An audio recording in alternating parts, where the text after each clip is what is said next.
When we're talking about yoga with props, keep in mind that a second chair can also be a prop for the chair yoga postures, seated or standing.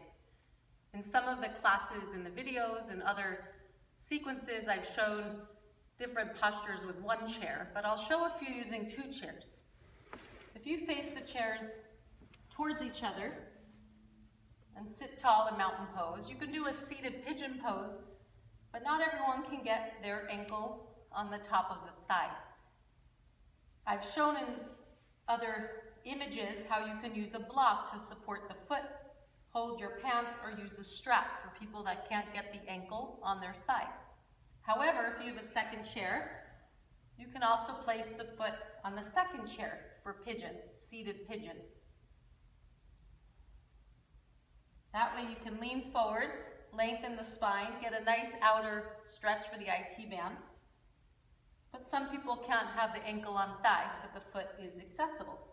You can also lengthen the side body if comfortable, if you can reach comfortably the top of the chair back. That's one way to do seated pigeon if you can't have the ankle on thigh on a second chair.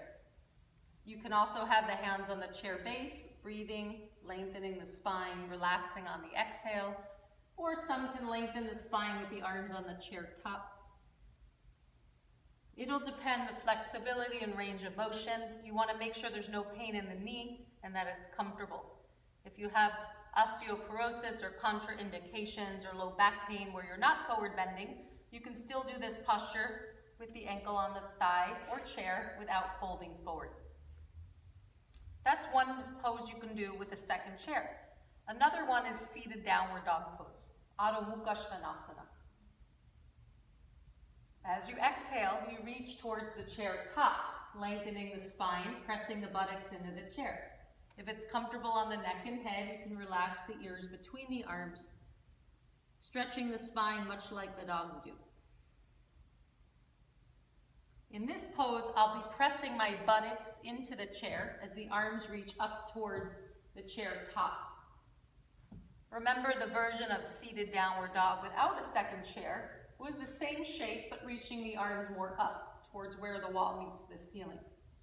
The only difference, you're having feedback to reach to, which might help you lengthen the spine and the sides of the body.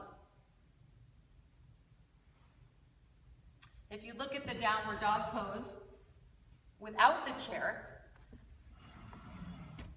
you'll see that the hips are stretching up, away from the hands.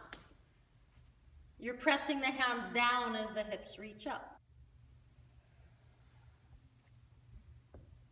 The difference when we're seated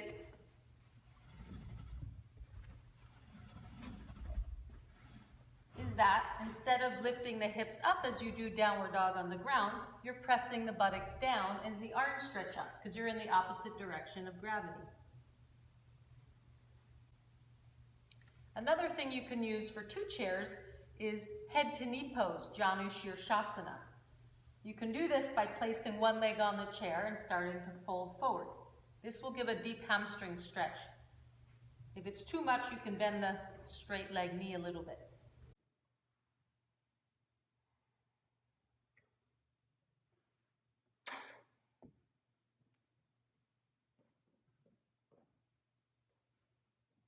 For head to knee pose, what's called Janu Shirshasana, the head's going to the straight leg, the leg in the air. It's going to that knee. You hold and breathe. You could also use a strap. This is useful if someone's in a wheelchair. They can use a second chair. Or if they can't get up and down on the ground, maybe because of knee injury or hip issues, but they want to still do this posture. Janu Shirshasana without the chair. So you see a reference where it's coming from is the posture where you bend one knee and the knee goes out to the side. You face the straight leg side and the head goes towards that knee.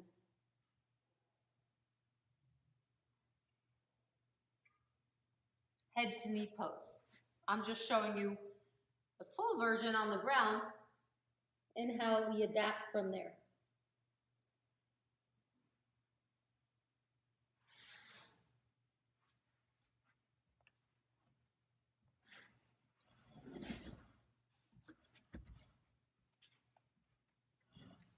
these are some of the possibilities using 2 chairs. You can also practice relaxation using 2 chairs by simply placing your legs up on the second chair.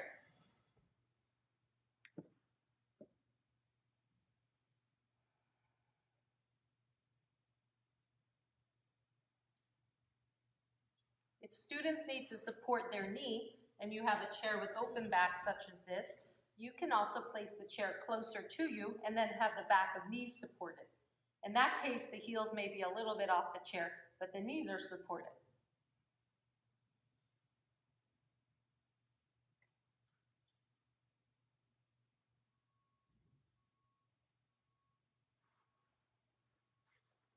Chair yoga, shavasana, corpse pose with 2 chairs, or just like this with 1 chair. It's very useful to relax the nerves and the mind. You close your eyes, you relax every muscle, and observe the breath.